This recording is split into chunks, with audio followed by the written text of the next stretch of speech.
Yo, what's going on, guys? Today we have Hockey Explained. As you guys know, I'm a novice when it comes to hockey. I don't know much about it, and you guys have been asking for more hockey videos. So the best thing for me to do is to learn more about hockey, learn about it, see the positions. They're gonna explain the rosters, officials, and I'm sure they're gonna get in a little fighting. Also, they're gonna get to that also and stuff like that. So. We ain't gonna talk too much. We're gonna get straight to the videos. You guys been asking for a lot of hockey, so I'm gonna educate myself on hockey. Then after that, we're gonna start watching some highlights, some more highlights, because we got some highlights on the channel already. But we're gonna watch some more highlights and stuff like that. We're gonna learn more about the game of hockey. This is gonna be the first. This is gonna be the first video I make in a minute on hockey. So stay tuned, man. There's gonna be way more hockey videos coming. Let's get straight to the video. Come on. Basic rules, 3 20-minute periods, it's 5-on-5 plus goalies. Hit the puck with your stick and get it into the opposing team's net. But hockey's fast, and there's just so much going on that it can get tough to keep up with everything else that you're watching. In this video, I just want to give more context to any new fans and explain everything that you see when you first tune in to a hockey game. Okay. First, we'll go over the arena, then we'll talk about the personnel running the game, and finally, we'll go over the composition of a hockey team. Before he continues, bro, me and my friends, we were supposed to go to a hockey game. When was it? Last month. But we didn't end up going because something had happened. Or we just canceled or postponed it. But yeah, we were supposed to go. I was gonna record everything. And if I go to a hockey game and I record my experience, all of that, would that be something that you guys interested in? Let me know in the comments. And this is hockey, visually explained. Welcome to Benchworm. We make videos that help people understand sports because we believe enjoying sports brings communities together. Facts. Every NHL team plays in an indoor building. Some call them arenas, some call them centers or places. There's a couple of gardens and one saddle dome. Okay. For the purpose of our videos, we'll be calling them arenas. The most historic and arguably most well-known one is Madison Square Garden, home to the New York Rangers. It opened in 1968. Now let's take a look inside an arena. First you have the ice, a roughly 3/4 inch slab of ice that is our playing surface. Surrounding the ice are the boards, and attached to the boards are plexiglass panels to keep you safe from flying pucks. Holding the panels together are stanchions. These are worth mentioning because there have been some crazy bounces off stanchions in hockey's history. Now just behind the boards are the team's benches. Each team gets a side, and there's a small buffer in between them. You'll see a lot of players hop over these boards to get onto the ice, but they also do have doors that open and close. Directly across on the up... Question. Has a puck? I can never get it right. I think it's a puck or pluck. Puck. I'm gonna go with puck for now. Has there been any event where the puck got over this glass right here? Tell me in the comments. That would be interesting. You have 3 sections. There are 2 penalty boxes, one for each team. That's where the players have to wait and serve out their time when they commit an infraction. And in between the penalty boxes is the scorekeeper's bench. Finally, you have the 2 nets. A goalie net has 2 posts and a crossbar. Sometimes you'll hear the term bar down. That means the player has scored a goal by ricocheting the puck off of the crossbar and down into the net. Okay. Now let's look at the lines on the ice. Let's start off right in the middle. This is the center red line, and right in the middle is the center circle and center ice face-off spot. Okay. This is where the game always starts, with a face-off at center ice. To the left and right of the red line, equal distances apart, are the blue lines. The blue lines form what is referred to as the neutral zone. And within the neutral zone are 4 more face-off dots, referred to as neutral zone face-off spots. Okay. Now to go over the rest of the lines, we have to put you in the shoes of a player. Let's say you're Team Canada and you're playing against, say, Team Sweden. Your goalie is over here and theirs is here. This would be your attacking zone, and this would be your defending zone. Okay. Both are identical, but this terminology is important to know for when you're watching games. When a player is trying to score, they are on the offensive. And when a player is in this zone trying to prevent another team from scoring, they are playing defense. Each of these zones has 2 more face-off circles, face-off spots, a goal line, and the goalie's crease. In 2005, in an effort to create more offensive opportunities, the NHL added 2 more red lines in each zone to form a trapezoid-shaped area behind the net. Previously, the goalie could roam anywhere they wanted behind the net and help their team out defensively. With the new lines, the goalies are now limited to playing the puck within the trapezoid shape. Okay. And last but not least is the referee's circle.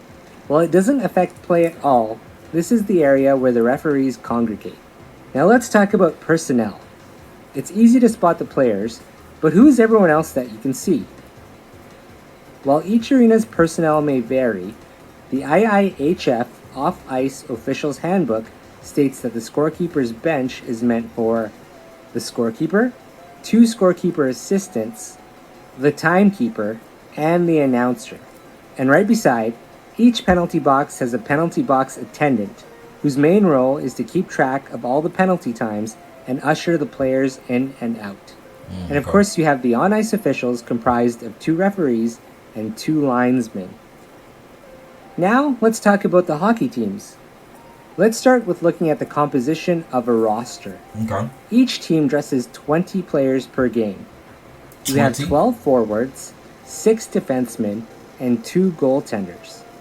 The forwards are comprised of 4 centers, 4 left wings, and 4 right wings. The forwards form lines known as the first, second, third, and fourth lines, with each line having a center, a left wing, and a right wing.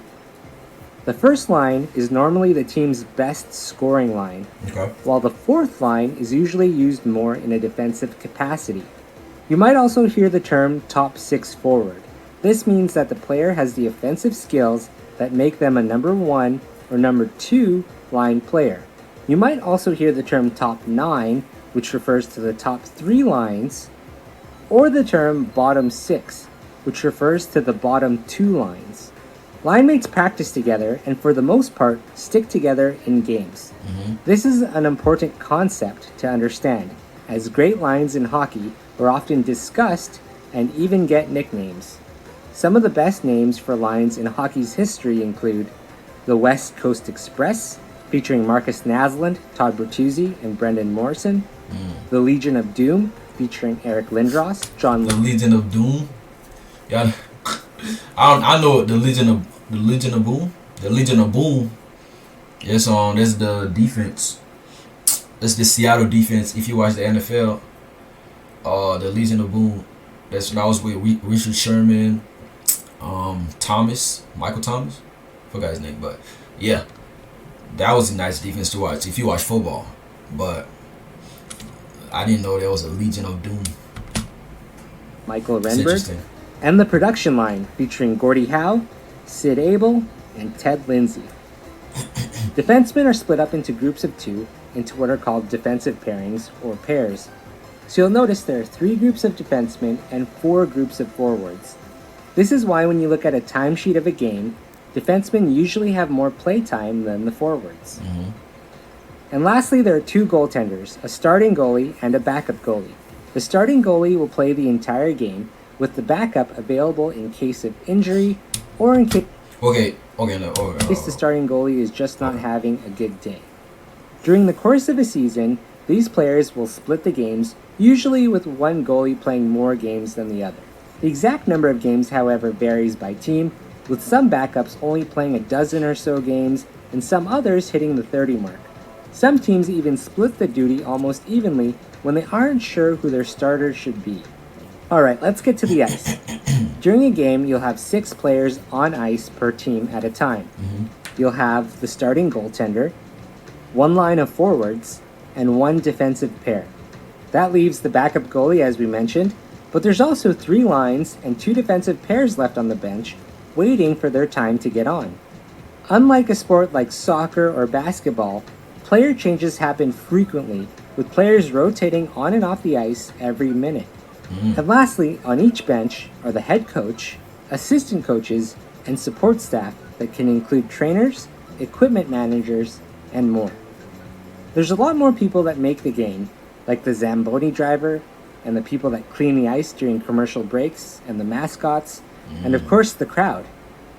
We could go on forever, but we hope this gives you a great starting point to start understanding hockey and even help you with watching your first game. Thanks for watching. We are Benchworm, teaching you sports from the bench. No, that was interesting. Okay. Yeah, I mean, I got a lot from that. One more thing though. How many games do they play a season? Like, cause I seen something. Let me see something. When he was what was he? No, it wasn't that far. Bear with me now. Hold up. I know what I'm looking for. Hold up. Nope, not this. I think it was this right here. Nope, not this one either. Okay, right here. Nope, not here. Right here. Boom. Okay. So okay, I'm thinking they play 82 games. That'll be my guess. 82 games. That's a lot of games. I'm not gonna lie, man. That's a lot of games. Like, it's a physical game and you play that many games. If it is, because it says game played. They both played 46, 43. They got 82 games. See, I'm just speculating here.